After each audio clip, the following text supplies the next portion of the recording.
Lijep pozdrav i dobrodošli u moju novu epizodu na mom kanalu Balkanska tribina. Srbija je poražena od Austrije na startu priprema za evropsko prvenstvo. Mislim, Srbije, vi ljudi, mislim, igrači, nemojte onako brukati Dragana Stojkića, Piksija, nemojte čovjeka da brukate, jer stvarno se čovjek iznervirao, vidio sam ga baš njegove reakcije na klub, gledao sam upravo utakmicu, navio sam za vas da je to barem izjednačite, ali eto niste uspjeli, ali stvarno mislim protiv Austrije 2-1 izgubi, mislim, stvarno je sramotno, ja ne znam stvarno šta se dešava sa vašom reprezentacijom, kako ste se kvalifikovali na evropsko prvenstvo. Mi smo Bosna, znamo da smo loši, ali evo napredujemo donekle, hajmo reći, ali eto Hrvati isto 3-0 protiv Makedonije, eto dobro su odigrali, ali eto što da vam kažem, nemojte, ne smijete ovako igrati na evropsko prvenstvo, ja mislim protiv Engleske da otvarate, ja mislim prvenstvo sada počinje 14. juna do 14. jula traje, tako da nemojte da na sve na Balkanu iznevjerite, mislim neće svi navijati za vas, to je tačno bi Balkan smo zavađeni, ali eto šta je tu je, tako da molim vas nemojte ovako da igrate, možda ćete izgubiti od Engleske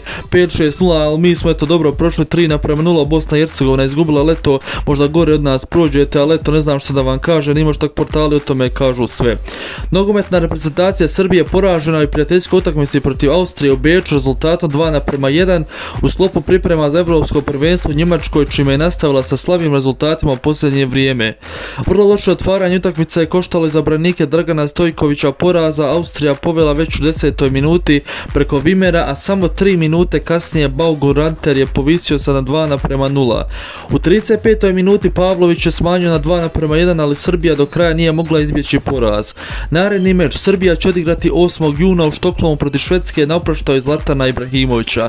Ibraga Dabra, dobri igrač, stari, sjećam ga se 98. on krenuo, ja mislim, kad sam bio mali 2005-2006 vidio sam majice Zlatan Ibrahimović, tada je igrao, ja mislim, u Interu, a prije je igrao u Ajaxu, tako da legenda, oprašta se svaka mu čast.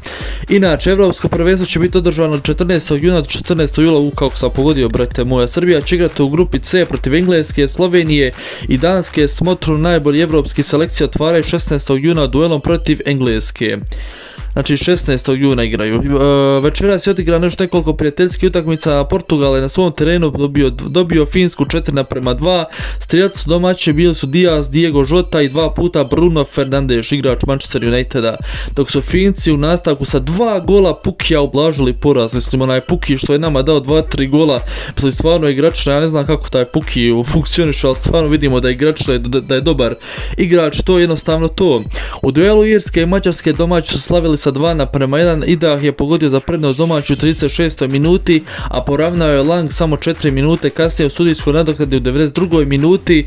Parrott je donio pobjedu Irskoj.